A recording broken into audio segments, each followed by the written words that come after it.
नमस्कार, मैं हूं ब्रिजेश और आप देख रहे हैं एबीवी एंटरटेनमेंट।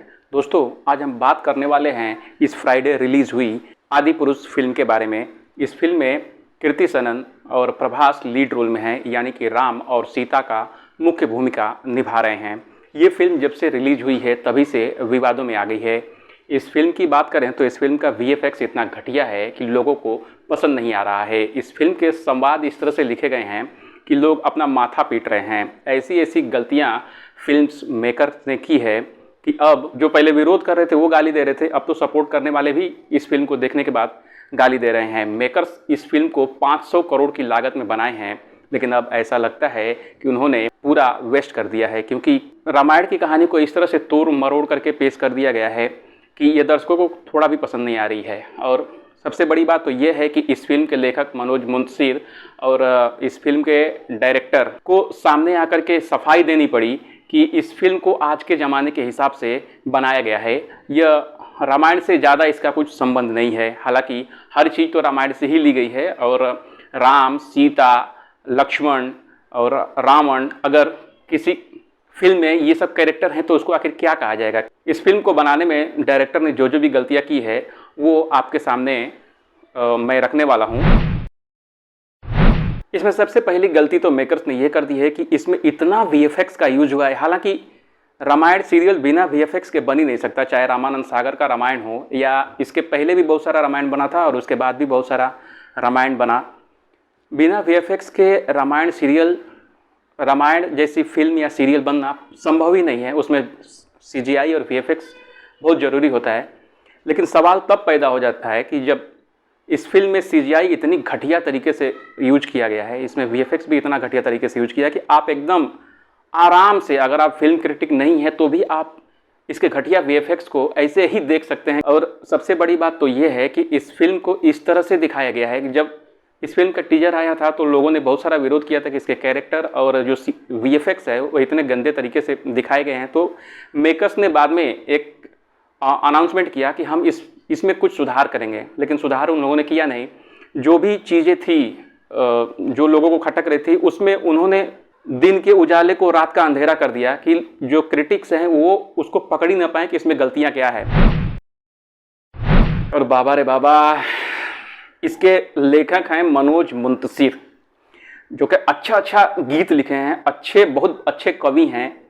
लेखन कला में बहुत महारत हासिल है, उनको लोग जानते हैं। लेकिन उन्होंने इस फिल्म के जो संवाद लिखे हैं उससे तो लोग का सर चकरा गया है। मैं भी जब सुना तो मेरा भी दिमाग खराब हो गया कि आखिर इस तरह से छपरी वाली भाषा रामायण में कैसे प्रयोग किया जा सकता है। हालांकि भले आधुनिकता के दौर में उन्होंने उस रामायण को आज के हिसाब से भले ही बनाया हो, लेकिन क्या उसमें छपरी वाली भाषा का प्रयोग किया जाएगा?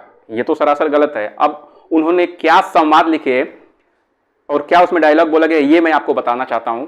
पहला तो ये कि जब हनुमान जी लंका जलाने के लिए जाते हैं तो वहाँ पे जो राक्षस रहते हैं उनके पूंछ में वो कपड़ा बांधते हैं, तेल लगाते हैं, ये सब करते हैं। तो हनुमान जी एक डायलॉग बोलते हैं, जानते हैं क्या है वो डायलॉग ये है कि कपड़ा तेरे बाप का, तेल तेरे बाप का और जलेगी भी तेरे बाप की। ये किस तरह का भाषा है? क्या रामायण में इस तरह का भाषा का प्रयोग करना उचित है? ये आप लोग ही बताइए। जब हनुमान जी लंका में प्रवेश करते हैं उस समय कोई जो राक्षस रहता है वो उनको देख लेता है और वो ये कहता है कि ये तेरे बुए का बगीचा है जो यहाँ पे तो हवा खाने के लिए आ गया है। अब बताइए, इस तरह का डायलॉग इसमें बोला जाएगा। एक जगह तो इतना गलत वाहियात शब्द यूज किया गया है। रावण ये बोलता है कि जो हमारी बहन को छुएगा हम उसकी लंका लगा देंगे। अब बताइए, इस तरह का तो जो आजकल के टपोरी लड़के घूमते हैं वो भी इस तरह की भाषा का प्रयोग नहीं करते हैं, और हम अपने धार्मिक पुस्तक रामायण पे बनी हुई फिल्म के संवाद को इस तरह से सुन रहे हैं तो हमारी आस्था को कितना ठेस पहुंचेगा। इस तरह का संवाद तो उसमें एकदम होना ही नहीं चाहिए। इसके पहले जो रामानंद सागर का रामायण था जिसमें अरुण गोविल ने जिस शालीनता के साथ राम की भूमिका निभाई, एक वो रामायण देखिए और आज के दौर में आज ये रामायण देखिए। आज के दौर के भी जितने भी नए जो लड़के हैं वो भी यही कमेंट करके कह रहे हैं कि रामानंद सागर ने जो रामायण बना दिया, जिस तरह का कैरेक्टर उन्होंने प्रेजेंट कर दिया, उस तरह का अब संभव ही नहीं है बनाना। और ये उन लोगों को भी पसंद नहीं आया जिनको सोच करके मनोज मुंशी ने लिखा और डायरेक्टर ने डायरेक्ट किया, है ना। उनको भी ये चीज़ें पसंद नहीं आ रही है, इस तरह का डायलॉग पसंद नहीं आ रहा है, क्योंकि भाई ये तो हमारी परंपरागत विरासत है ना। ओरिजिनल चीज़ें तो ओरिजिनल ही रहेगी, तो वैसे ही रहेगा। अब क्रिएटिव फ्रीडम के हिसाब से आप रिसर्च किए रहते, कुछ नई चीज़ें बना करके दिए रहते, कोई नहीं रोकता है, वो सोसाइटी में एक्सेप्ट भी किया जाता। लेकिन इस तरह से टपरी वाला भाषा को भाई कैसे एक्सेप्ट किया जा सकता है। और सबसे बड़ी बात ये है कि जब राम के बारे में आप सोचते हैं तो आपके दिमाग में एक छवि आती है कि राम कितने शांत स्वभाव के, एकदम अच्छे से बात करने वाले, है ना, जल्दी गुस्सा न करने वाले, ऐसे ही उनकी छवि हमारे सामने आती है। लेकिन इस फिल्म में इस तरह से दिखाया गया है। इस पहले क्या था, रामानंद सागर और रामायण में क्या था कि राम एकदम शांत स्वभाव के थे, लक्ष्मण बार बार गुस्सा हो जाते थे और राम उनको बार बार शांत कराते थे। और इसी तरह का रामायण में सारी चीजें प्रस्तुत भी की गई है। इस फिल्म में क्या दिखाया गया है कि लक्ष्मण जो है वो सहनशील हैं, एकदम गुस्सा नहीं करते हैं, और राम बात बात पे गुस्से हो जाते हैं। हर 2 मिनट में उनका हमेशा गुस्सा दिखता ही रहता है, चाहे वो समुद्र के साथ हो, चाहे रावण के साथ हो, चाहे हर जगह। मतलब उन विनती करना या शांत स्वभाव में रहना उनका उनके अंदर है ही नहीं है। तो इस तरह से तो राम थे नहीं, राम का स्वभाव गुस्से वाला तो है नहीं। अगर इस तरह से गुस्से वाला स्वभाव का अगर प्रेजेंट कर दिया जाए सोसाइटी में, तो फिर राम का मतलब ही क्या है ना। राम तो एक अद्भुत प्रकार की छवि, इसीलिए फिल्म का नाम है आदि पुरुष। आदि पुरुष किसको बोलते हैं? आदि पुरुष उनको बोला जाता है जिनमें उस तरह का व्यवहार हो, उस तरह का विचार हो, उस तरह का आचरण हो, उनको आदि पुरुष बोला जा सकता है। लेकिन जब राम 2-2 मिनट में हमेशा हर जगह पे गुस्से ही हो जाएंगे, तो फिर ये कैरेक्टर में और उस आदि पुरुष में फर्क ही क्या रह जाएगा। इसमें लक्ष्मण एकदम शांत स्वभाव के हैं और राम बात बात पे गुस्सा हो जाते हैं। रावण की लंका सोने की थी, ये सभी जानते हैं। हर जगह हमारी दादी नानी के ज़माने से हम लोग सुनते आ रहे हैं। रामायण को पढ़े तो उसमें भी यही था कि रावण की लंका सोने की थी और रावण ने उसको कुबेर से लिया था। तो जब सोने की लंका होगी तो इमेजिन तो यही कर सकते हैं कि किस तरह से तड़कती भड़कती चमकदार सोने की दीवारें होगी, हर तरफ से लाइट प्रकाश ऐसा जगमगाता हुआ। हमारे दिमाग में ऐसा इमेजिन करते हैं हम लोग कि ऐसा इस तरह की लंका होगी। लेकिन इस फिल्म में इस तरह का लंका का चित्र किया गया है कि हर तरफ काला काला काला सा, हर चीज, हर दीवार भी काली, लोगों के कपड़े भी काले, नदी भी काली, नाला भी काला, नदी का पानी भी काला, हर तरफ इस तरह से काला काला कर दिया। एक्चुअली इसका कारण ये है कि जब इस फिल्म का टीजर आया था तो उस समय लोगों ने बहुत सारा विरोध किया था। तो मैं जैसे इसके पहले आपको बताया कि जो भी ऐसी चीजें थी उसको डायरेक्टर ने ढकने के लिए, एक तरह से ये बोलूँ कि ढकने के लिए, अंदर चीज तो वही है, उसको ढकने के लिए वहां पे उन्होंने सारे सीन्स को काले कलर में कलर कर दिया कि पब्लिक उसको पकड़ ही ना पाए कि इसमें गलतियां क्या है। लेकिन पब्लिक भी जो देखती है वो भी एक तरह से क्रिटिक्स होती है और हर चीज वो पकड़ने में माहिर होती है। उन्होंने सबसे पहले यही पकड़ लिया कि यार सोने की लंका को इस तरह से कैसे दिखाया जा सकता है कि पूरी हर जगह काला काला ही। हमारे दिमाग में जो राम की छवि थी, जो रावण की छवि थी, वो ये है कि राम एक बहुत सौम्य सरल स्वभाव के हैं, सरल तरीके के हैं, ऐसी छवि हम लोग के मन में थी। और रावण हैं, उनके बारे में भी ये कहा गया है कि वो बहुत ज्ञानी पंडित थे और उनका भी एक कैरेक्टर है, स्वभाव है। वो फिल्म के विलन होते हुए भी विलन नहीं है, क्योंकि जब राम ने उनका वध किया था तो उसके बाद उन्होंने अपने छोटे भाई लक्ष्मण जी को कहा था कि आप जाइए और रावण के पैर की तरफ बैठ करके कुछ उनसे सीख लीजिए, वो मरते मरते भी आपको कुछ सीख देंगे। तो राम भी ये जानते थे कि रावण कितने बड़े ज्ञानी हैं, वो हमारे भाई को मरते मरते भी कुछ अच्छी चीज़ बता करके जाएंगे। तो हम इस दृष्टिकोण से नहीं देखते हैं उनको कि वो एक विलन है, बल्कि एक ज्ञानी है, उनके अंदर कुछ अहंकार आ गया है और उनको पिछले जन्म का कुछ श्राप था, ये सब चीज़ें इकट्ठा हुई, इसके वजह से राम को उनका वध करना पड़ा। लेकिन इस फिल्म में रावण को एक विलन के तौर पर प्रस्तुत किया गया है, जैसे आधुनिक इस समय की जो फिल्में बन रही है कि जैसे विलन को जिस तरह से प्रस्तुत किया सेम उसी तरह से विलन को उसमें प्रस्तुत किया गया है। हालांकि रावण के कैरेक्टर में सैफ अली खान है और उनको जब से ये टीजर रिलीज हुआ तभी से वो विवादों में आ गए हैं, क्योंकि उनको जिस तरह से दाढ़ी वाला लुक दिखाया गया था, इससे लोगों ने तरह तरह का अपना प्रतिक्रिया दी थी और लोगों को खास पसंद नहीं आया था। डायरेक्टर ने उस समय भी कहा था कि हम इसमें कुछ बदलाव करेंगे, लेकिन उन्होंने कुछ बदलाव वगैरह किया नहीं खास। और जब थिएटर में रिलीज हुई फिल्म तो लोगों ने सेम चीज़ वही देखा। और दूसरी बात ये है कि उनका हेयर स्टाइल इतना खतरनाक है ना, ऐसा कट मारा हुआ है हर तरफ। इसके पहले जितने भी हमने राम देखा था, किसी भी राम की मूछें नहीं हुआ करती थी।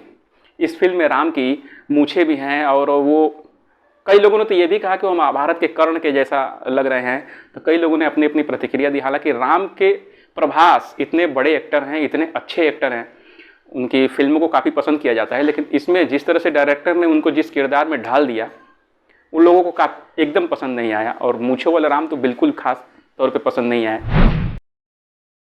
रावण के पास पुष्पक विमान था, ये हम लोग बचपन से कहानियाँ पढ़ते आए हैं। रामायण में ऐसा लिखा है कि पुष्पक विमान था। तो अगर हम इमेजिन करें कि पुष्पक विमान कैसा था, तो ऐसा तो नहीं था ना कि चमगादड़ था और ड्रैगन जैसा वो उड़ते हुए आ रहे हैं। आदि पुरुष में हर जगह रावण इसी तरह से उड़ते हुए दिखाया गया है, चमगादड़ के ऊपर। तो ये तो मतलब एकदम सरासर नाइंसाफ़ी है। इस तरह से कैसे हो सकता है, संभव कैसे, उसको हम लोग पुष्पक विमान कैसे बोल सकते हैं चमगादड़ को, जैसे ड्रैगन बहुत सारा VFX वाली फिल्मों में इस तरह का दिखाया गया है। तो ये है कि मतलब आधुनिकता के नाम पे आप, क्रिएटिव लिबर्टी के नाम पे आप पूरा खिलवाड़ कर रहे हैं। हमारी जो परंपरागत जो चीज़ें हैं, जो हमारी परंपरागत विरासत है, रामायण को ये कहा जाए कि परंपरागत विरासत है, आप उसमें कुछ रिसर्च करके नया ऐड कर सकते हैं जो कि लोगों को अच्छा लगे। अब नया रिसर्च करके कुछ ऐसा ऐड नहीं कर सकते जो कि लोगों की भावनाओं को आहत पहुंचाए, और शायद इस फिल्म के माध्यम से यही करने की कोशिश की गई है जो कि दर्शकों को अच्छा नहीं लग रहा है।